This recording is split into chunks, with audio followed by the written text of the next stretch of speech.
नमस्कार, मैं हुसैन रिजवी। नमस्कार, आपके साथ मैं हूं दीपिका यादव। सुबह के 11 बज चुके हैं और धुआंधार खबरों का नॉन स्टॉप बुलेटिन लेकर आपके साथ हाजिर। आज खबरों में बात करेंगे पंजाब में चरणजीत सिंह चन्नी और राजा वड़िंग के बीच छिड़ी जंग कहां तक जाएगी। आज भूपेश बघेल के साथ मीटिंग में कुछ सोल्यूशन निकलेगा या बात और बिगड़ जाएगी। दतिया में नरोत्तम मिश्रा का टिकट कटने के बाद समर्थकों ने कैसे सड़कों पर बवाल काटा।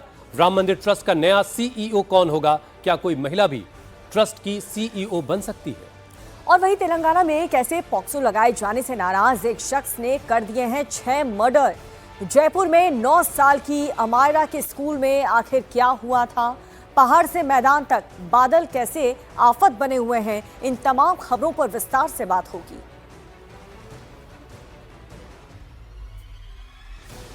और हम शुरुआत कर रहे हैं पंजाब की खबर से। पंजाब से लेकर मध्य प्रदेश तक बगावत की खबरों से हड़कंप मचा हुआ है। पंजाब में चन्नी गुट आर पार के मूड में है। आज प्रभारी भूपेश बघेल के सामने चन्नी गुट की मीटिंग हो रही है। चन्नी गुट राहुल गांधी का इंतजार कर रहा है। कल तक राहुल गांधी के विदेश से लौट के हिंदुस्तान आने की खबर है, जिसके बाद आखिरी फैसला हो जाएगा। प्रदेश कांग्रेस अध्यक्ष राजा वड़िंग को हटाने की मांग पर चन्नी गुट अड़ा हुआ है। वहीं मध्य प्रदेश के दतिया सीट पर उपचुनाव से पहले बीजेपी में कोहराम मचा है। बीजेपी ने यहां से नरोत्तम मिश्रा का टिकट काट दिया तो उनके समर्थक सड़क पर आ गए। जमकर बवाल हुआ, पत्थरबाजी हुई। 8 पुलिसकर्मी इसमें घायल भी हुए हैं।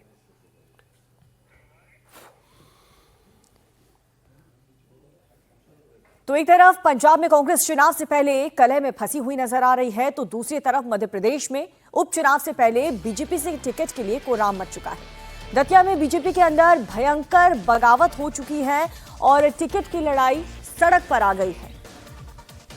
दतिया उपचुनाव में बीजेपी ने पूर्व गृह मंत्री नरोत्तम मिश्रा का टिकट काट दिया, जिस पर उनके समर्थकों का गुस्सा भड़का। नरोत्तम मिश्रा के समर्थक भयंकर बवाल काट रहे। नरोत्तम मिश्रा का टिकट कटने से भड़के समर्थकों ने बीजेपी ऑफिस पर कब्जा कर लिया। पुलिस टीम पर अटैक हुआ, जिसमें 8 पुलिस वाले जख्मी हुए।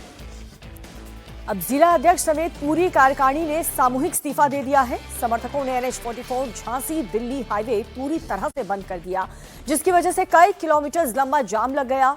अब जब पुलिस ने लोगों को समझाने की कोशिश की तो गुस्साए नरोत्तम मिश्रा के समर्थक पुलिस पर ही पत्थरबाजी करते हुए नजर आए, जिसमें कई पुलिस वाले घायल भी हुए हैं। हालात को कंट्रोल में करने के लिए पुलिस ने आंसू गैस के इस्तेमाल किया। फिलहाल मौके पर सड़क में सैकड़ों संख्या में पुलिस बल को तैनात कर दिया गया है। प्रदर्शनकारी बीजेपी के कार्यालय पर मौजूद हैं और पुलिस लगातार उन्हें समझाने का प्रयास कर रही है।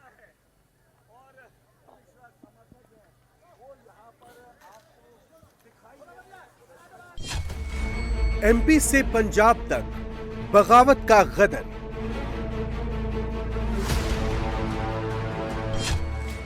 नरोत्तम का कटा टिकट, दतिया में सड़क पर जंग।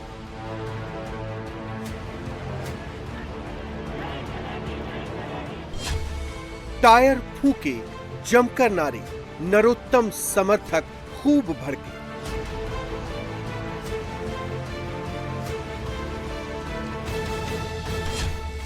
दतिया में बीजेपी क्या बुरी तरह से फंस गई।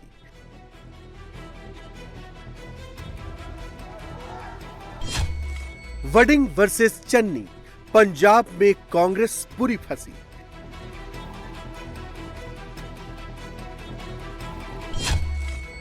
क्या पंजाब में चन्नी कांग्रेस तोड़ देंगे?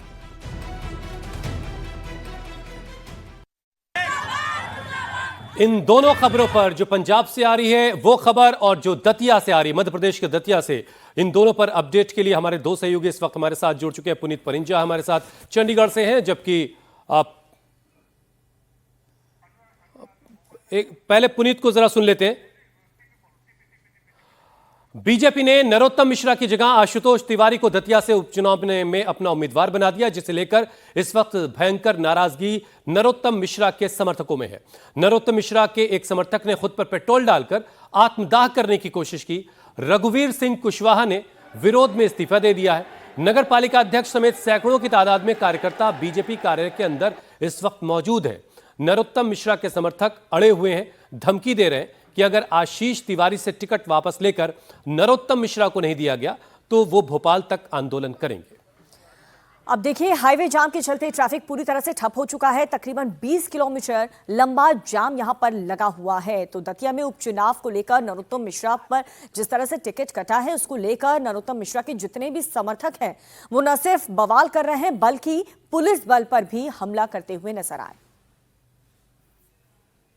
मध्य प्रदेश को बीजेपी की प्रयोगशाला कहा जाता रहा है, लेकिन इसी प्रयोगशाला में जो बगावत का ब्लास्ट हुआ है उसकी तस्वीर आपको दिखाऊं। ये इस वक्त बीजेपी कार्यालय आपको दिखाई दे रहा है, जिसपे अभी भी सैकड़ों समर्थक छत पर मौजूद हैं और ये आप दृश्य देखेंगे इन लोगों को समझाइश देने के लिए जो नारेबाजी, देखिए अब यहाँ पर नारेबाजी शुरू हो चुकी है। ये बीजेपी कार्यालय को बंधक बना के रखा गया, अगर ये कहा जाए तो गलत नहीं होगा, और कानून व्यवस्था सुचारू चले, इसलिए तस्वीरों में दिखाऊं कि इस वक्त रात से ही कलेक्टर और एसपी यहाँ मौजूद हैं, जिम्मेदारी निभाते हुए कि कोई भी जो उपद्रव की स्थिति हो उसे रोका जा सके। रात भर जो जाम लगा रहा उसे खुद ये पुलिस बल यहाँ पर बता रहा है कि किस तरीके से जैम को खुलवाने की कोशिश की गई, लेकिन नाराजगी बरकरार है।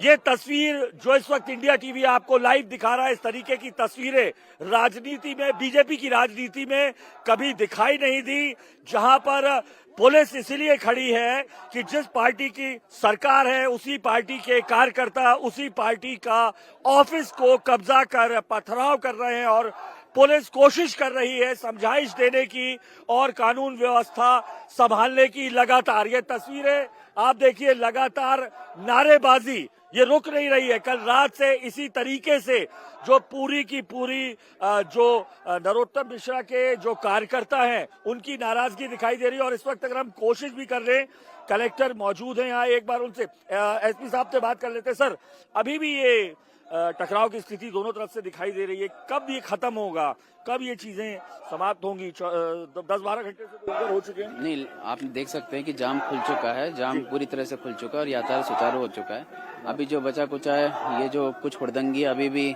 यहाँ पे माहौल को खराब करने की कोशिश की जा रही है, तो इनके जो भी वरिष्ठ हैं इन लोगों से बातचीत हो रही है कि या तो ये गिरफ्तारी दें या फिर शांति स्थापित करें, और किसी भी सूरत में शांति व्यवस्था भंग स्वीकार नहीं करेगा प्रशासन।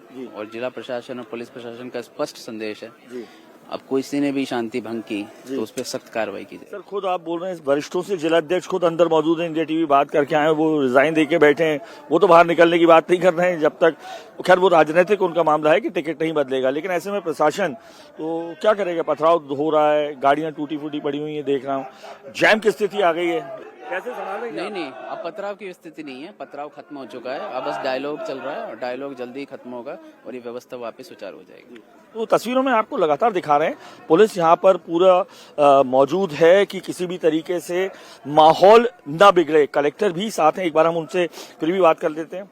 सर, ये तो लंबा समय हो गया है, कल रात से लेके आप तक, अभी तक लगातार देख रहा हूँ आप यहीं पर मौजूद है। कब ये जो स्टैंड ऑफ होगा या बातचीत का स्तर क्या है, बातचीत हो पा रही है आप लोगों की?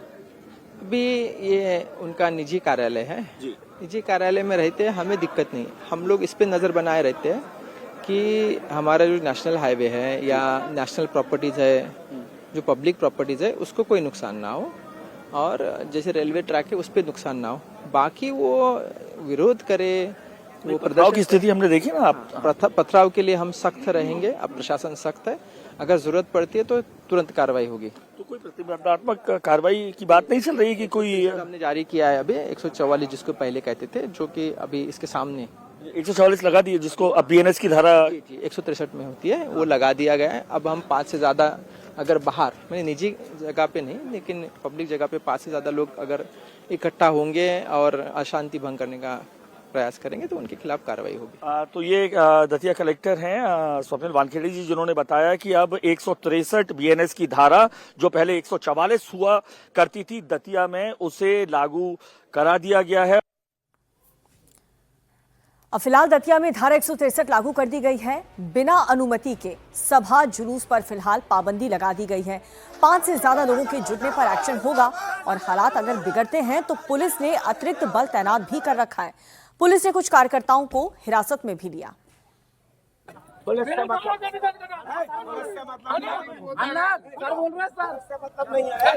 आशुतोष तिवारी नरोत्तम मिश्रा को बड़ा नेता बता रहे हैं। और दतिया में बीजेपी की बड़ी जीत का दावा कर रहे हैं आशुतोष तिवारी ने कहा कि नरोत्तम मिश्रा उनके अभिभावक की तरह से है। पार्टी ने जो जिम्मेदारी दी है उसे वो पूरी निष्ठा के साथ निभाएंगे।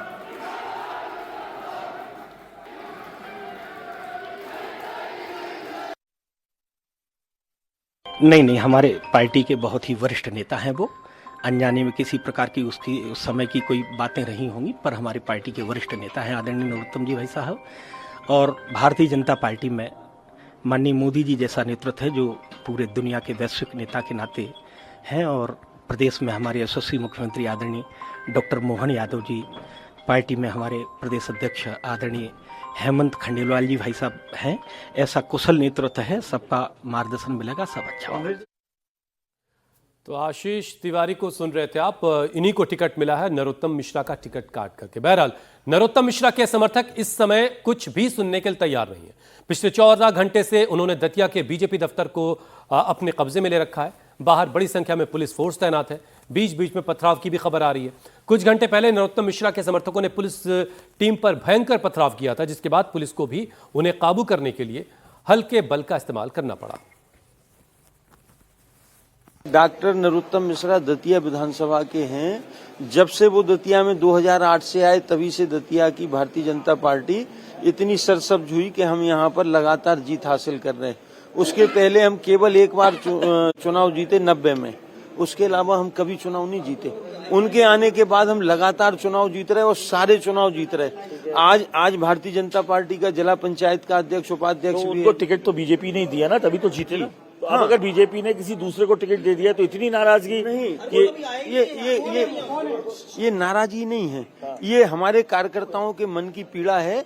हम अपने प्रदेश नेतृत्व से ये निवेदन करना चाह रहे हैं कि आप अपने निर्णय पर पुनर्विचार करें और दतिया के विकास की राह पर ले जाने वाले, भारतीय जनता पार्टी को आगे बढ़ाने वाले प्रमुख कार्यकर्ता डॉक्टर नरोत्तम मिश्रा को पुनः टिकट देने की हम लोग अपनी मांग रख रहे हैं। पर मांग यहाँ पर तो मुझे दिख रहा है एक तरीके से कब्जे में कर लिया है पूरा भाजपा कार्यालय। ऊपर पथराव भी ऐसा दिखाई दिया लगातार। ये पुलिस का कृत्य है, ये आंसू गैस का गोला है, ये हमारे कार्यालय पर पुलिस ने फेंके।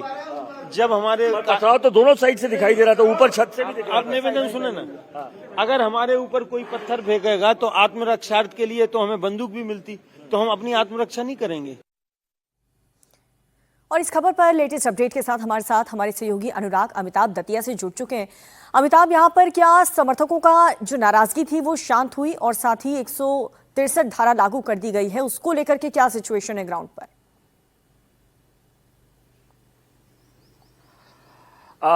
देखिए, मैं आपको बताऊं कि दतिया में अभी भी माहौल स्टैंड ऑफ की पोजीशन पर है। बीजेपी कार्यालय के अंदर जो नरोत्तम मिश्रा समर्थक तमाम जो लोग हैं, चाहे वो भारतीय जनता पार्टी के जिलाध्यक्ष हो, जिला पंचायत के अध्यक्ष हो, जनपद अध्यक्ष हो, भारतीय जनता युवा मोर्चा समेत महिला जो मोर्चा है उसकी कार्यकर्ताओं, तमाम लोगों का जमघट इकट्ठा है। कल 24 घंटे की डेडलाइन दी गई थी, अब शाम तक का इंतजार कर रहे हैं। लगातार इस तरीके की अपील पहुंचाने की कोशिश अलग अलग माध्यमों से की जा रही है प्रदेश नेतृत्व और केंद्रीय नेतृत्व को कि अगर दतिया में टिकट देना है तो विकास पुरुष यानी नरोत्तम मिश्रा को टिकट देना है। जिस उम्मीदवार को लाया गया है, आशुतोष तिवारी, जो पूर्व में संभागीय मंत्री रहे हैं, हाउसिंग बोर्ड के चेयरमैन रहे, दूसरे जगह से विधानसभा से ताल्लुक रखते हैं, ऐसे में वो बाहरी हैं, उन्हें यहाँ से टिकट न दिया जाए और टिकट काटा जाए। दूसरी तरफ अगर हम देखें तो नरोत्तम मिश्रा की खामोशी जो है उसके चलते तनाव की स्थिति बरकरार है। प्रदेश नेतृत्व और राष्ट्रीय नेतृत्व लगातार कोशिश कर रहा है संपर्क साधने की नरोत्तम मिश्र से। ये जो और ये भी बड़ा दिलचस्प है अनुराग की जिनको उम्मीदवार बनाया है आशुतोष तिवारी को, वो खुद ये कह रहे हैं कि नरोत्तम मिश्रा मेरे बड़े हैं, मेरे अभिभावक की तरह से हैं, लेकिन जो पार्टी का फैसला है उसको तो निष्ठा से उसका पालन किया जाएगा। बहरहाल इंतजार करते हैं किस करवट ऊँट बैठता है, कुछ वक्त में पता चलेगा। आप नजर बना के रखें। बहुत शुक्रिया अनुराग हमारे साथ जुड़ने के लिए। एमपी के दतिया की तरह ही पंजाब में भी एक तरह का दंगल चल रहा है। कांग्रेस की अंदरूनी कलह अब पार्टी में बड़ी फूट की तरह सामने दिखाई दे रही है। पिछले 5 दिनों से पंजाब में डेरा डाले कांग्रेस के वरिष्ठ नेता भूपेश बघेल आज चन्नी गुट के साथ मुलाकात कर रहे हैं। चंडीगढ़ में विधायक राणा गुरजीत सिंह के घर पर चन्नी गुट इकट्ठा है, मीटिंग चल रही है। पूर्व सीएम चरणजीत सिंह चन्नी के साथ सांसद सुखजिंदर सिंह रंधावा का फुल सपोर्ट है। सबसे बड़ी बात तो यह है कि इस मीटिंग में चन्नी गुट की शर्तों के आधार पर प्रदेश कांग्रेस अध्यक्ष राजा वडिंग को नहीं बुलाया गया। वरिष्ठ नेता प्रताप सिंह बाजवा भी बैठक में मौजूद हैं। अब इस बैठक से पहले भूपेश बघेल ने चन्नी गुट को सख्त मैसेज दिया था कि सीमा लांघी तो सख्त कार्रवाई हो जाएगी। भूपेश बघेल का मीटिंग से पहले इस तरह की चेतावनी देना कहीं ना कहीं चन्नी गुट पर प्रेशर बनाने का तरीका माना जा रहा है। बघेल ने राजा वडिंग को भी मैसेज दिया था कि वो चन्नी गुट के साथ अकेले मुलाकात करेंगे। चन्नी गुट ने साफ कर दिया है कि वो पूरे मामले में हाईकमान तक पहुंचाने से पहले भूपेश बघेल के साथ एक बैठक करके अपनी बात रखेंगे और उसके बाद ही दिल्ली दरबार में वो पहुंचेंगे। चन्नी गुट को राहुल गांधी के विदेश दौरे से वापस आने का इंतजार है और उसके बाद ही फाइनल डिसीजन संभव हो पाएगा। पंजाब में चुनाव से ठीक पहले कांग्रेस में कलह से पार्टी आलाकमान टेंशन में है। पार्टी के वरिष्ठ नेता मान चुके हैं कि इस कलह का चुनाव में इफेक्ट होगा, कांग्रेस को डैमेज करेगा। ये कलह सरकार में बैठी आम आदमी पार्टी चाहेगी कि ये टेंशन जारी रहे ताकि चुनाव में वो इसका फायदा उठा सकें। वहीं दावा किया जा रहा है कि बीजेपी की नजर भी चन्नी गुट पर है। पूर्व मुख्यमंत्री चरणजीत सिंह चन्नी दलित समाज से आते हैं। पंजाब में 31% से ज्यादा दलित वोटर सरकार बनाने में निर्णायक माने जाते हैं। यह भी माना जा रहा है कि चन्नी गुट की बीजेपी से बैकडोर बातचीत हो चुकी है और अगर चन्नी नहीं मानते हैं तो एक बड़ा धड़ा टूटकर बीजेपी के साथ जा सकता है। खबर आ रही कि उन्होंने दो शर्तें रखी हैं। एक तो यहाँ पर 15 सेक्टर में कांग्रेस ऑफिस में बैठक नहीं होगी और दूसरा उस बैठक के अंदर राजा वडिंग मौजूद नहीं होंगे। मेरे को नहीं पता, शायद इंडिया टीवी को किसी ने बताया हो, लेकिन मेरे को नहीं पता ऐसी शर्तें रखी हैं।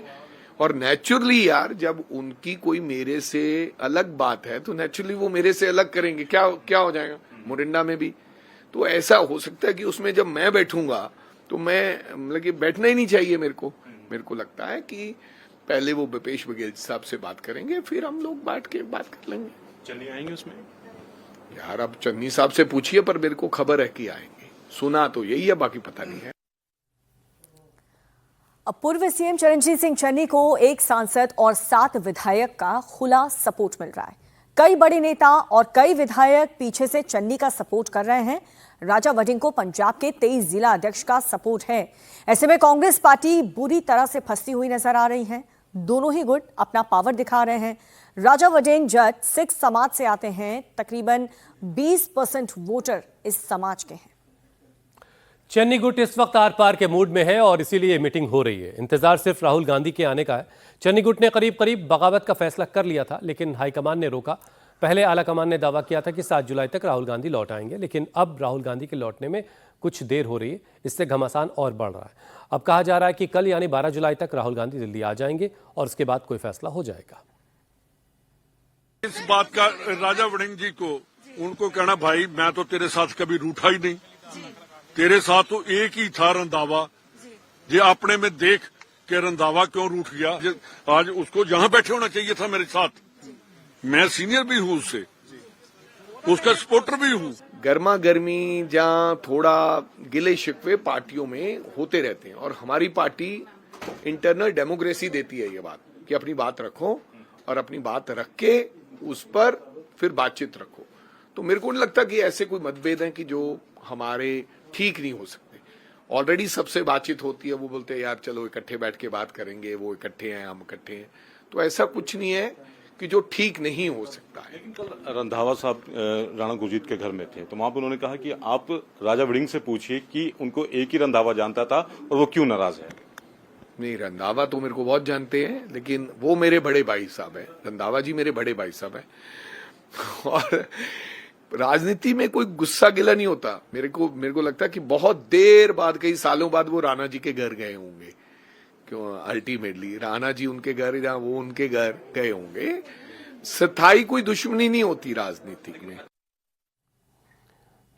तो राजा वडिंग जो प्रदेश अध्यक्ष हैं बड़ा कूल दिखाने की कोशिश कर रहे हैं, लेकिन अंदर ही अंदर गर्मी बहुत ज़्यादा बढ़ चुकी है और इसी गर्मी को कूल करने के लिए इस वक्त मीटिंग भी चल रही है। चंडीगढ़ से हमारे सहयोगी पुनीत परिंजा सीधे जुड़ चुके हैं। पुनीत, आज की बैठक में कुछ हल निकलने की उम्मीद आपको लग रही है? राजा वडिंग जितना मामला हल्का दिखा रहे हैं, सुखजिंदर सिंह रंधावा की बात तो उतनी टेंशन को बड़ी बता रही है। देखिए, जाहिर तौर पर राजा वडिंग खुद को इस समय कूल बॉय दिखाने की कोशिश जरूर कर रहे हैं, क्योंकि वो चाहते हैं कि पार्टी आलाकमान जो है वो उनके साथ है, क्योंकि भूपेश बघेल 2 टूक कह चुके हैं कि ये कोई गुड्डा गुड्डी का खेल नहीं है, और उसके बाद से ही भी थोड़ा अपने आप को नरम दिखाने की कोशिश कर रहे हैं। उनकी तरफ से जितने भी बयान दिए गए काफी सजे और काफी सही तरीके से उन्होंने बयान दिए, कोई उन्होंने उसमें आक्रामकता जो है वो नहीं दिखाई है। यहाँ तक कि उन्होंने ये भी कह दिया कि अगर उनको पार्टी के नेताओं को मनाने के लिए उनके घर जाकर उनके जूते भी उठाने पड़े तो वो उसके लिए भी तैयार हैं। बहरहाल सबसे पहले मैं आपको यहाँ पर जो दर्शक भी देखना चाहेंगे, ये राणा गुरजीत के घर के बाहर की मैं तस्वीर दिखा दूं आपको एक बार। ये राणा गुरजीत का घर है, शमियाना जो है वो यहाँ पर लगा हुआ है। ये तस्वीर आप देख रहे हैं, शमियाना यहाँ पर लग चुका है। करीब 60 से 70 नेता जो है छोटे बड़े जो चन्नी गुट के हैं वो यहाँ पर आज उनके पहुँचने की उम्मीद जो है वो जताई जा रही है। ये आप दूसरी तरफ देखेंगे तो ये आप तस्वीर देखेंगे और ये पूरा शमियाना जो है वो नजर आ रहा है। थोड़ी देर में प्रताप बाजवा जो है वो भी यहाँ पर जो है वो पहुंचने वाले हैं। वो आप तस्वीर देख रहे हैं, प्रताप बाजवा जो है वो भी पहुंच चुके हैं। ये आप सामने जो तस्वीरें हैं ये प्रताप बाजवा के काफिले की तस्वीर है। उनके जो ये सामने आप तस्वीर देख रहे हैं, ये प्रताप बाजवा जो है वो इस वक्त यहाँ पर पहुंच चुके हैं। चरणजीत सिंह चन्नी जो है वो भी थोड़ी देर पहले यहाँ पर पहुंचे हैं। ओपी सोनी पूर्व उप मुख्यमंत्री वो प्रताप बाजवा के साथ आपको नजर आ रहे हैं। ये बघेल गुट से भी मिल चुके हैं, उनसे भी बात कर चुके हैं। एक बार कोशिश करेंगे। सोनी साहब, आज बैठक हो रही है, क्या उम्मीद? बस बैठक तो बाद गल करते हैं। प्रताप बाजवा साहब, क्या आप मीटिंग तो बाद करेंगे सर। आपको लगता है डेडलॉक टूटेगा? तो ये आप तस्वीरें इस वक्त आप देख रहे हैं, प्रताप बाजवा जो हैं वो पहुंच चुके हैं और बिल्कुल मीटिंग की पूरी तैयारी यहाँ पर हो चुकी है। आप इस मीटिंग पर नजर बनाए रखिएगा, जानकारी आपसे लेंगे और देखेंगे इस मीटिंग के बाद क्या कांग्रेस पार्टी के अंदर की अंदरूनी कलह, ये सिर्फ टॉवल की स्थिति ठीक हो पाती है या बात हाथ से निकल जाती है। बहुत बहुत शुक्रिया आपका इस जानकारी के लिए। आगे बढ़ते हुए बात करते हैं राम मंदिर चढ़ावा चोरी का खुलासा होने के बाद अब सबसे बड़े बदलाव की तैयारी हो रही है। हलचल बढ़ चुकी है इसको लेकर। दिल्ली से शुरुआत हो रही है। रिटायर्ड जस्टिस प्रमोद कोहली के घर पर इस वक्त मीटिंग हो रही है। अब राम मंदिर की व्यवस्था पूरी तरह से बदलने जा रही है। सीईओ की नियुक्ति को लेकर के प्रक्रिया भी शुरू हो गई। 3 मेंबर्स की कमेटी की आज दिल्ली में पहली मीटिंग होगी। बैठक में retired lieutenant general Vishnukant Chaturvedi मौजूद होंगे, जबकि कमेटी के तीसरे मेंबर सुरेश हावरे वर्चुअली इस मीटिंग में शामिल होंगे। कमेटी को सीईओ के नाम का सुझाव ट्रस्ट को देना है। ट्रस्ट अब राम मंदिर ट्रस्ट के नियमों में भी बड़ा बदलाव करने जा रहा है, जिसकी जिम्मेदारी के पराशरण को सौंपी गई है। 22 जुलाई को होने वाली मीटिंग में इन प्रस्तावों पर चर्चा होगी।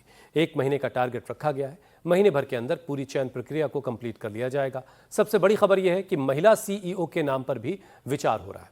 राम मंदिर ट्रस्ट महिला सीईओ के लिए भी तैयार है। अब सीईओ को सिलेक्ट करने को लेकर के कमेटी की जो पहली प्रायोरिटी है वो ईमानदारी है और इसीलिए ऐसे फेस की तलाश की जा रही है जिस पर कोई भी दाग ना हो। सिलेक्ट शख्सियत में ट्रस्ट के भीतर काम का अच्छा खासा माहौल बनाने और सभी स्टेक होल्डर्स का सम्मान हासिल करने की क्षमता हो। महिला चेहरे पर भी विचार किया जा सकता है। तो राम मंदिर में निर्माण काम को लेकर के बड़ी खबर आ रही है। इस वक्त की बड़ी खबर आपको बता दें, 30 जुलाई तक कंप्लीट हो जाएगा सारा काम। ये बताया गया 30 सितंबर तक बाउंड्री वॉल और बाहर का काम भी पूरा कर लिया जाएगा। नृपेंद्र मिश्रा की तरफ से जानकारी दी गई। 30 जुलाई तक मंदिर का सारा निर्माण का काम कंप्लीट कर लिया जाएगा। 30 जुलाई तक मंदिर का सभी निर्माण कार्य पूर्ण हो जाएगा। जो 2 कार्य चलते रहेंगे, एक बाउंड्री वॉल है 4 किलोमीटर लंबी, वह कार्य चलेगा और मंदिर परिसर के बाहर जो ऑडिटोरियम है उसका कार्य लगभग नवंबर-दिसंबर तक होगा। राम कथा संग्रहालय, वह कार्य 20 गैलरी हैं। 20 गैलरी में सभी अपने अपने स्थिति, स्क्रिप्ट वगैरह आप जानते हैं उसके क्या क्या स्टेप्स होते हैं, तो उसकी जो स्टोरी लाइन है वो अब बन गई है और अब उसका टेक्नोलॉजी के साथ वीडियो किस प्रकार का होगा उस पे अंतिम रूप से एक तरीके से निर्णय लिया जाएगा, जो आज और कल की बैठकों में हम कार्य करेंगे।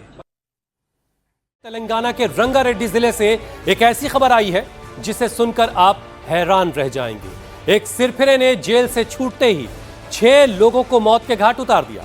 उसने अपनी पत्नी और बच्चों को भी नहीं छोड़ा। बड़ी खबर यह है कि तेलंगाना के रंगारेड्डी में एक दिल दहलाने वाली वारदात हुई। एक शख्स ने 3 महिलाओं, एक नाबालिग और 2 बच्चों की बेरहमी से हत्या कर दी। सिरफिरे ने पहले अपनी बीवी और 2 मासूम बच्चों का कत्ल किया और फिर एक नाबालिग लड़की, उसकी मां और उसकी नानी का भी मर्डर कर दिया है। ये पूरा मामला पॉक्सो एक्ट के तहत जेल भेजने से जुड़ा हुआ बताया जा रहा है, जिसमें नाबालिग ने आरोपी पर पॉक्सो एक्ट लगाया था और इस पूरे मामले में उसे जेल भिजवा दिया था। आरोपी का नाम राजकुमार है। वो 28 साल का है। जेल से जमानत पर रिहा होने के बाद उसने इस खौफनाक वारदात को अंजाम दिया। पुलिस ने उसको गिरफ्तार कर लिया है। राजकुमार ने पहले अपनी पत्नी सरिता और दोनों छोटे बच्चों परीक्षित और रुद्रवंश की हत्या की। फिर उसने उस लड़की का मर्डर किया जिसकी शिकायत पर वो जेल गया था। सिरफिरा इतने पर भी नहीं रुका। उसने पीड़ित लड़की की मां लक्ष्मी और उसकी नानी रुकम्मा को भी मार डाला। आरोपी ने 6 लोगों का मर्डर करने के बाद अपने घर वालों को बताया कि वो खुद भी जान देने की बात कह रहा था, मगर फरार हो गया। लेकिन पुलिस ने उसे आखिरकार दबोच लिया। राजकुमार ने न शिकायत करने वाली नाबालिग को छोड़ा और न ही उसके परिवार को और न ही अपने परिवार को। अपने ही 2 छोटे छोटे बच्चों को मार डाला, अपनी पत्नी को भी मार डाला। आपको बताते हैं कि आखिर ये पूरा मामला है क्या। ये खौफनाक वारदात तेलंगाना के रंगारेड्डी जिले में हुई। सिरफिरे राजकुमार नाम के शख्स ने अपनी पत्नी का मर्डर किया है और फिर उसके बाद 2 मासूम छोटे छोटे बच्चों की भी हत्या कर दी। फिर उसने शिकायत करने वाली पीड़ित लड़की, उसकी नानी, उसको भी मार डाला। उसके बाद पीड़ित की मां लक्ष्मी की भी हत्या कर दी। ये पूरा मामला पॉक्सो एक्ट में जेल भेजने से जुड़ा हुआ, जिसमें नाबालिग लड़की की शिकायत पर राजकुमार को जेल भेज दिया गया था। अब जेल से छूट करके आने के बाद उसने इस खौफनाक वारदात को अंजाम दिया। बताया जा रहा है कि इस केस की वजह से राजकुमार का पत्नी से झगड़ा होने लगा था और इसीलिए उसने अपनी ही पत्नी और बच्चों को मार डाला। हमारे सहयोगी टी राघवन इस पर और ज्यादा अपडेट के साथ जुड़ चुके हैं। राघवन, जरा और तस्वीर साफ कीजिए। इतनी जघन्य वारदात को अंजाम देना, अपनी पत्नी, 2 बच्चे और शिकायत करने वाली लड़की, उसके परिवार को मार डालना, उसके दिमाग में क्या चल रहा था? पुलिस क्या बता पा रही, किस वजह से उसने इतनी बड़ी घटना को अंजाम दिया?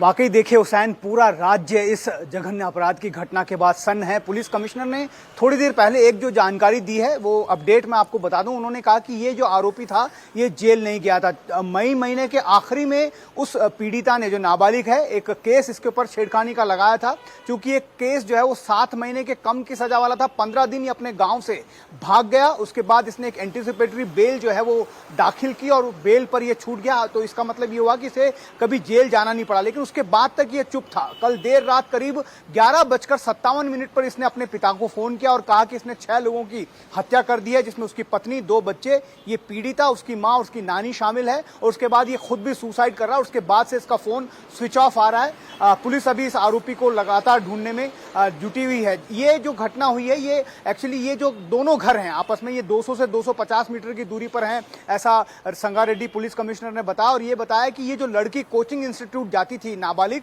उसको ये छेड़ता था, उसके साथ लगातार ये उसने प्रपोज भी किया था, जिससे तंग आकर उसने मई महीने के आखिरी में जो है इसके खिलाफ एक छेड़खानी का मामला दर्ज किया था। चूंकि ये नाबालिग है इसलिए पॉक्सो एक्ट भी उस मामले में लगाया गया था। और जब से ये जमानत लेने के बाद वापस गांव में आ गया जहां पर ये फरार चल रहा था, उसके बाद से इसकी पत्नी से इसका इस केस को लेकर लगातार झगड़ा हो रहा था। और वो जो बाकी उस पीड़िता की मां है और नानी है, उनके साथ भी लगातार इसकी कुछ आपसी जो है झड़प होती रही थी। और मानसिक संतुलन भी इसका सही नहीं है, ऐसा पुलिस कमिश्नर ने आरंभिक जांच के बाद बताया। तो अब इस आरोपी को ढूंढने की कोशिश की जा रही है। आशंका यह है कि कहीं इसने भी अपनी जान तो नहीं दे दी है। इस बारे में पुलिस अब सघन तलाशी अभियान शुरू कर चुकी है। मतलब ये कि राघवन, आप बता रहे हैं कि अभी राजकुमार जो है वो पुलिस की पकड़ से दूर है, अभी उसकी तलाश की जा रही है। जी, करीब 11:57 पर उसका आखिरी कॉल था। उसके बाद उसने मोबाइल स्विच ऑफ कर दिया है और ये कहते हुए, ठीक है राघवन, बहुत शुक्रिया हमारे साथ जुड़ने के लिए। आप नजर बनाकर रखें, आपके पास फिर अपडेट के लिए हम आएंगे। तो ये बड़ी खबर, जहां पर एक ही जमानत मिलने के बाद राजकुमार जो आरोपी है उसने 6 लोगों की हत्या कर दी है। अब आगे बढ़ते हुए बात करते हैं 8 महीने पहले सुसाइड की, और आज उसको लेकर एक बड़ा खुलासा हुआ। जयपुर के अमायरा सुसाइड केस में हैरान कर देने वाला सीसीटीवी फुटेज सामने आया है, जिसमें 9 साल की अमायरा के साथ क्लासरूम में क्या हुआ था, इसे लेकर के कई तरह के सवाल उठने लगे हैं। इसी से जुड़ी बड़ी खबर, जयपुर के अमायरा सुसाइड केस में ट्विस्ट सामने आया है। अमायरा के क्लासरूम का सीसीटीवी फुटेज सामने आया। 1 नवंबर को 9 साल की अमायरा ने स्कूल की छत से कूदकर आत्महत्या कर ली। अब जो सीसीटीवी फुटेज सामने आया है उससे कई सवाल उठ रहे हैं। कुछ बच्चे अमायरा को बुली करते हुए, परेशान करते हुए नजर आ रहे हैं। शिकायत के बावजूद टीचर्स अमायरा की मदद नहीं कर रही थी। इन तस्वीरों में आप देख सकते हैं कुछ बच्चे अमायरा को परेशान कर रहे हैं। डिजिटल स्लेट में कुछ लिखकर अमायरा को दिखाया जा रहा है, इससे वो परेशान हो जाती है। अमायरा अपनी बात टीचर्स को बताती रही। अमायरा की जो टीचर है पुनीता शर्मा, उनके पास जाती है। वो उन बच्चों की शिकायत करती है, लेकिन अमायरा की शिकायत को ठीक से नहीं सुना गया। इसके बाद अमायरा क्लासरूम से बाहर चली जाती है। फिर वो स्कूल के ग्राउंड फ्लोर से 4थी फ्लोर तक पहुंच जाती है, और जहां पर ना क्लास टीचर उसके पीछे गया, जबकि उस सिचुएशन में उसको किसी को फॉलो करना चाहिए था कि वो क्या करने जा रही है।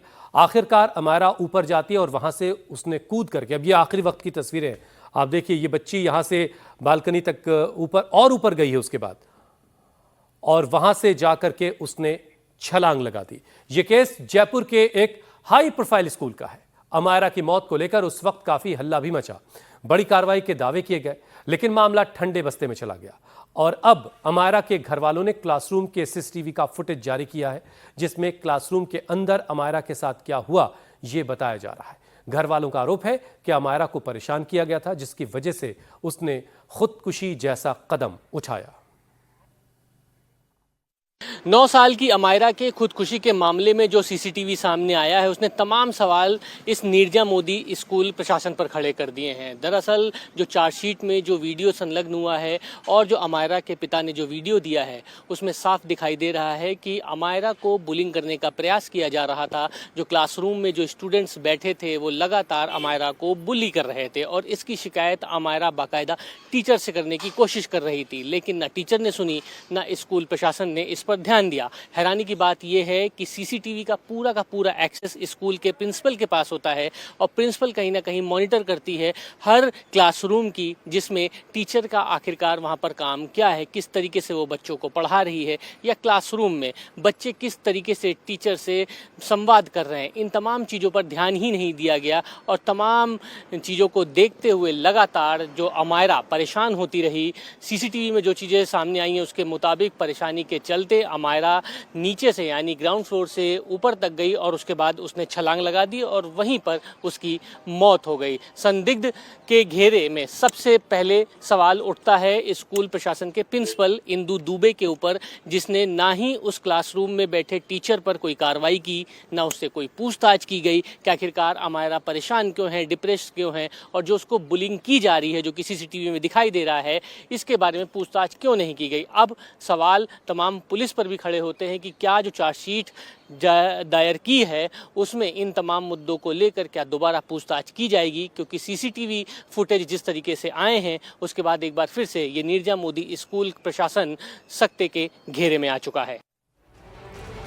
अब जब अमायरा ने सुसाइड किया था तब सिर्फ उसके सीढ़ियां चढ़ते हुए तस्वीरें सामने आई थी, लेकिन अब क्लासरूम के अंदर का वीडियो सामने आ चुका है, जिसके बाद से अमायरा के घर वालों ने स्कूल मैनेजमेंट पर भी कानूनी कार्रवाई की मांग की है। क्या है ये पूरा मामला, आपको समझाते हैं। दरअसल 1 नवंबर 2025 को क्या हुआ था, इसका जवाब नए सीसीटीवी फुटेज में सामने आ चुका है। जयपुर के एक प्राइवेट स्कूल में 9 साल की अमायरा ने सुसाइड किया था। वो स्कूल की 4थी मंजिल से कूद गई। अब क्लासरूम के अंदर का सीसीटीवी फुटेज सामने आया, जिसे लेकर के कई सवाल उठ रहे हैं। इस फुटेज में कुछ छात्र अमायरा को परेशान करते हुए साफ साफ नजर आ रहे हैं। डिजिटल स्लेट पर कुछ लिख करके अमायरा को परेशान किया जा रहा है। अमायरा ने टीचर के पास जाकर के कंप्लेन भी की, लेकिन उसकी बात टीचर ने नहीं सुनी, और उसके बाद अमायरा ने छत से कूद करके अपनी जान दे दी।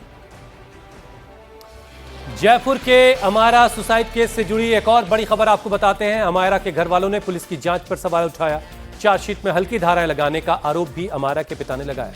अमायरा के पिता ने कहा कि क्लास टीचर और प्रिंसिपल को गिरफ्तार किया जाए। पुलिस ने हल्की धाराओं के तहत चार्जशीट दायर की है।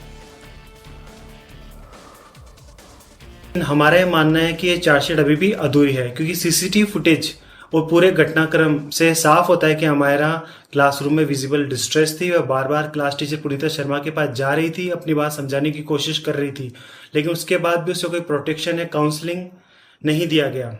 इसलिए हमारी मांग यह है कि पुनीता शर्मा के खिलाफ अबेटमेंट टू सुसाइड की धारा जोड़ी जाए। केवल क्लास टीचर तक ही सीमित नहीं रहना चाहिए। प्रिंसिपल इंदु दुबे और स्कूल के जो ऑनर है सौरभ मोदी, उन पे भी लगना चाहिए, क्योंकि स्कूल प्रीमाइसेस में चाइल्ड सेफ्टी, सुपरविजन, प्रोटेक्शन और वेलबींग की जिम्मेदारी स्कूल मैनेजमेंट और प्रिंसिपल की भी होती है। हमारी मांग सीधी है कि चार्जशीट की जो कमियां हैं उसको न्यायालय गंभीरता से विचार करे। और अब बात कुदरत के कहर की। यूपी समेत 20 राज्यों में आज भारी बारिश का अलर्ट जारी हुआ है। अगले 48 घंटे में दिल्ली एनसीआर में भारी बारिश की चेतावनी जारी हुई है। वहीं हिमाचल से उत्तराखंड तक बाढ़ बारिश ने भयंकर तबाही मचा रखी है। उत्तराखंड में मूसलाधार बारिश की वजह से गंगा उफान पर है। गंगा का जलस्तर लगातार बढ़ रहा है।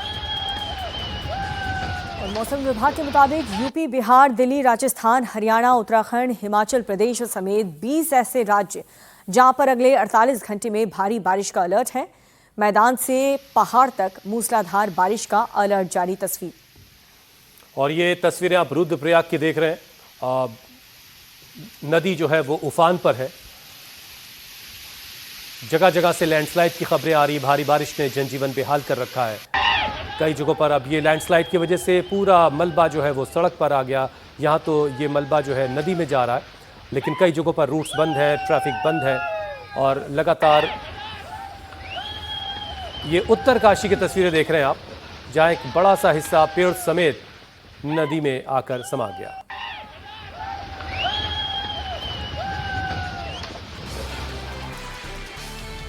बड़ी खबर हिमाचल प्रदेश के किन्नौर से आपको बता रहे हैं। हिमाचल प्रदेश के किन्नौर में लगातार हो रही भारी बारिश और लैंडस्लाइड के चलते सांगला का वैली ब्रिज पूरी तरह से ढह चुका है।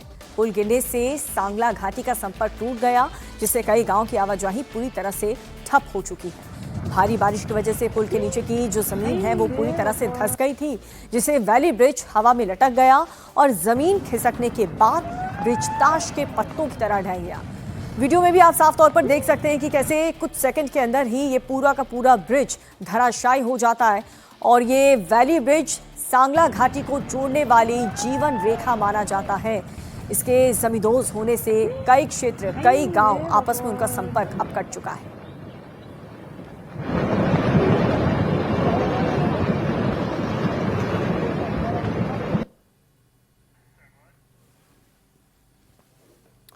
और अगली खबर उत्तराखंड के रुद्रप्रयाग से है, जहां बद्रीनाथ हाईवे पर भयंकर लैंडस्लाइड हुआ है। पहाड़ का एक बड़ा सा हिस्सा भरभरा कर हाईवे पर आ गया। लैंडस्लाइड के बाद ऋषिकेश बद्रीनाथ हाईवे पूरी तरह ठप है। फिलहाल हाईवे से मलबा हटाने का काम चल रहा है। पहाड़ पर हो रही मूसलाधार बारिश के बाद ये लैंडस्लाइड हुआ है, जिसके चलते पूरा हाईवे बंद हो चुका है। बताया जा रहा है कि कई किलोमीटर लंबा जाम लगा। जेसीबी की मदद से सड़क से मलबा हटाया जा रहा है। तस्वीरों में आप देख सकते हैं कि कैसे पहाड़ का एक हिस्सा हाईवे पर आ चुका है। उत्तराखंड में हो रही मूसलाधार बारिश से हालात बिगड़ते जा रहे हैं। ऋषिकेश में गंगा खतरे के निशान के बेहद करीब है। त्रिवेणी घाट पूरी तरह से पानी में डूबा है। प्रशासन ने लोगों से घाट से दूर रहने की अपील की है। पहाड़ी इलाकों में लगातार बारिश और टिहरी बांध से पानी छोड़े जाने की वजह से ऋषिकेश में गंगा नदी का जलस्तर तेजी से बढ़ रहा है। गंगा नदी का जलस्तर 339.65 मीटर तक पहुंच चुका है, जो चेतावनी स्तर को पार कर चुका है। और इसके खतरे के निशान 340.50 मीटर के काफी करीब पहुंचने की अब खबर है। तो ऋषिकेश में गंगा उफान पर है और बहुत जल्द वो खतरे के निशान को पार कर जाएगी। तो उत्तराखंड के अलग अलग जो जिले हैं वहां पर ऐसे ही हालात हैं। बाढ़ बारिश से हालात बेहाल हो चुके हैं। लैंडस्लाइड ने लोगों की मुश्किलें बढ़ा रखी हैं। लगातार लोगों को बचाने के लिए रेस्क्यू ऑपरेशन भी चलाया जा रहा है। हरिद्वार में एक युवक नहर में फंस गया। तस्वीर आपको दिखा रहे हैं। कड़ी मशक्कत के बाद उसे बाहर निकाला। बताया जा रहा है कि युवक पानी के तेज बहाव के बीच फंस गया था और काफी मशक्कत के बाद उसे बाहर निकाल लिया गया।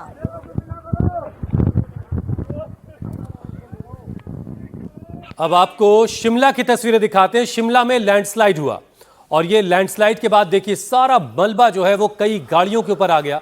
कई कारें जो हैं वो मलबे के नीचे फंसी हुई हैं और इस तरह का मंजर इस वक्त पहाड़ी राज्यों में बहुत आम हो जाता है। इस तरह के मौसम में जब बारिश जो है वो कहर ढा रही होती है, इस वक्त मूसलाधार बारिश हिमाचल प्रदेश उत्तराखंड में खूब हो रही है और इसकी वजह से जगह जगह से लैंडस्लाइड की खबरें आ रही हैं। यहाँ भी पहाड़ का एक अच्छा खासा हिस्सा वहाँ पर खड़ी कारों पर आ गिरा और कई कारों को इससे नुकसान हुआ। ये एक रास्ता है, इस रास्ते से गुजर रही गाड़ियाँ इसकी चपेट में आई हैं और उसके बाद देखिए कई गाड़ियाँ फिर आगे पीछे हर तरफ फंसी हुई हैं। रास्ता ब्लॉक है, मतलब ये कि जब तक ये रास्ता नहीं खुलेगा ये तमाम लोग यहीं फंसे रहेंगे और एडमिनिस्ट्रेशन का काम इस वक्त सबसे ज़्यादा यही कि वो रास्ता क्लियर करने की कोशिश में लगा हुआ है। लेकिन आप देख रहे हैं कि कई गाड़ियां इस मलबे की चपेट में आ गई हैं। तो हिमाचल और उत्तराखंड की तस्वीरें लगातार आपको दिखा रहे हैं। जम्मू कश्मीर में भी लगातार बारिश हो रही है। ये तस्वीरें जम्मू कश्मीर के मेंढर जिले की। बारिश के बाद बाढ़ जैसे हालात यहाँ पर पैदा हो गए। पूरा का पूरा इलाका पानी पानी हो चुका है। कई गांव पूरी तरह से डूब चुके हैं। गांव में फंसे हुए लोगों को बाहर निकालने का किया जा रहा है व्यवस्था। जम्मू कश्मीर पुलिस ने बाढ़ प्रभावित इलाकों से अब तक 25 लोगों को रेस्क्यू किया। तो मेंढर की तस्वीरें आप देख रहे हैं जहां पर नदियां और बरसाती नाले सब उफान पर हैं। ये उफनता हुआ नाला जो है जहां से गुजर रहा वहां लोगों को नुकसान पहुंचा रहा है और एक बड़े इलाके से लोगों को रेस्क्यू करके सुरक्षित जगहों पर पहुंचाया जा रहा है। और गाजियाबाद में पहली बारिश ने ही सिस्टम की पोल खोलकर रख दी है। बीते 72 घंटे में 4 लोगों की मौत अब तक हो चुकी है, जिसमें 3 मासूमों की डूबने से मौत हुई है। एक युवक की जल भराव के बाद करंट से जान चली गई है। मिल्क गांव में एक 7 साल का बच्चा जो पानी से भरे गड्ढे में जा गिरा और बच्चे की वहां पर मौत हो गई। मौत के बाद परिवार में कोहराम मचा हुआ है। लोग सवाल ये पूछ रहे हैं कि इस मौत का जिम्मेदार आखिर कौन है। बारिश के बाद हुई मौतों का आंकड़ा लगातार बढ़ता जा रहा है। पहली बारिश में 4 लोगों की मौत तो हो चुकी है। पूरा मानसून अभी बचा है। ऐसे में क्या स्थिति होगी, क्या व्यवस्था यहां पर प्रशासन द्वारा की जा रही है कि दोबारा ऐसी घटना न घटे। 7 साल का बच्चा पोलू, उसका शव पानी से भरे हुए एक गड्ढे में तैरता मिला। 2 दिन पहले बारिश के पानी में डूबकर 3 साल की एक बच्ची पल्लवी की मौत हो गई थी। बच्ची जैसे ही घर से निकली तो फिसलकर नाली में गिर गई। 9 साल का शाद घर के बाहर खाली प्लॉट में जो पानी भर गया था वहां डूब गया, उससे उसकी मौत हो गई। उधर इंदिरापुरम में पार्क के पास जल भराव में करंट लगने से एक युवक की मौत हो गई। सड़क पार कर पार्क के पास से गुजर रहा था वो, जैसे ही वो पानी के संपर्क में आया उसे जोरदार करंट लगा और उसने मौके पर ही दम तोड़ दिया था।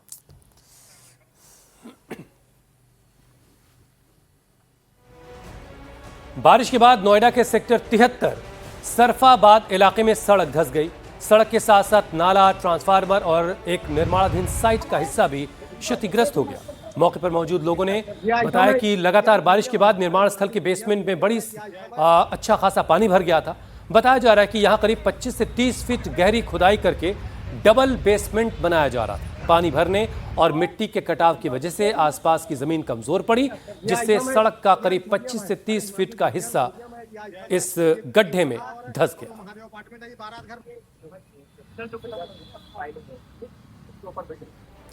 अब रीलबाज का जुनून कुछ भी करवा सकता है। मौत को दावत देना भी कोई मामूली बात नजर नहीं आती। अब इस वक्त की बड़ी खबर इसी से जुड़ी हुई हरिद्वार से आ रही है, जहां पर स्टंट के दौरान थार गाड़ी गंगा में डूब गई। बुलडोजर की मदद से पुलिस ने थार को गंगा की लहरों से बाहर निकाला। स्थानीय लोगों ने भी रेस्क्यू में काफी मदद की। पुलिस ने थार को जब्त कर लिया है। तेज बारिश के दौरान दोनों युवक थार से स्टंट करते हुए नजर आ रहे थे और इसी दौरान बैरागी कैंप की नील धारा में थार फंस गई और दोनों युवक मदद की गुहार लगाने लगे। वहां पर भीड़ इकट्ठा हुई। फिर लोगों ने पुलिस को फोन किया, बुलडोजर मंगवाई। रस्सी के सहारे थार को गंगा से बाहर खींचा गया और दोनों के टशन के चक्कर में पूरे इलाके के लोग परेशान हो गए। पुलिस अब आगे की कार्रवाई में लगी है। हालांकि दोनों युवकों को फटकार लगाई गई, लेकिन गाड़ी को सीज कर सख्त कार्रवाई की तैयारी है।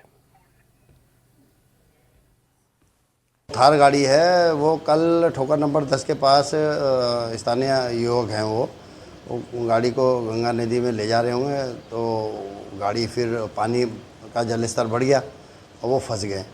तो फिर बड़ी मुश्किल से उनको बाहर निकाला, क्योंकि वो स्टंट कर रहे होंगे कि नदी के पार तक हम गाड़ी को ले जाएंगे। तो उस संबंध में गाड़ी को जो है सीज कर दिया गया है हमारे यहाँ जो ऑपरेशन प्रहार चल रहा है, तो उसी में गाड़ी को सीज कर दिया गया है और अग्रिम कार्रवाई की जा रही है। उत्तराखंड से एक और तस्वीर सामने आई है।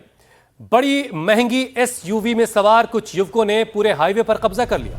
5 से 7 की संख्या में ये गाड़ियां हाईवे को ब्लॉक करके चल रही हैं, जिसके चलते ट्रैफिक जाम हो गया। बाकी की जो गाड़ियां हैं वो उनके ड्राइवर परेशान दिखाई दिए। रौब झाड़ने के चक्कर में इन लड़कों ने NH74 को ही जाम कर दिया।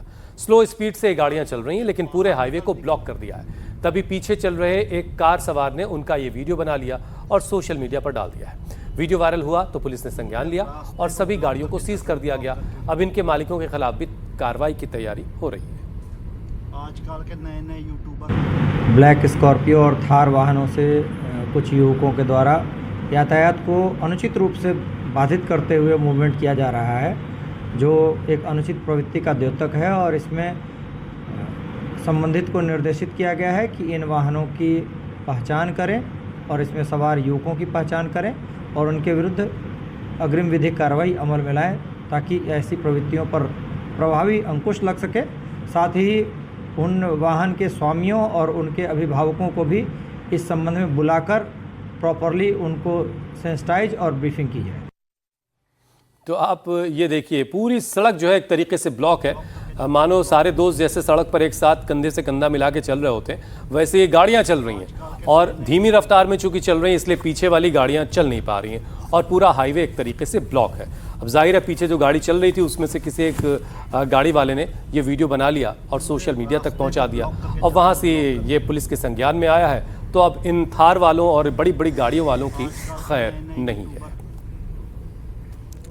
और अब खबर यूपी के कानपुर से आ रही है। कानपुर के सिविल लाइंस में वकील और पुलिसकर्मी के बीच जमकर मारपीट हो गई है।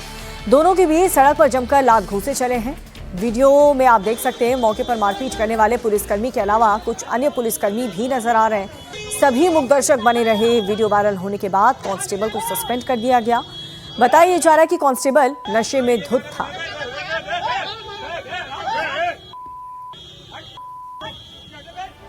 इधर राजधानी दिल्ली में दिन दहाड़े लूट का एक वीडियो सामने आया। गांधीनगर मार्केट में 2 बदमाशों ने बंदूक की नोक पर 17 लाख रुपए लूट लिए और मौके से फरार हो गए।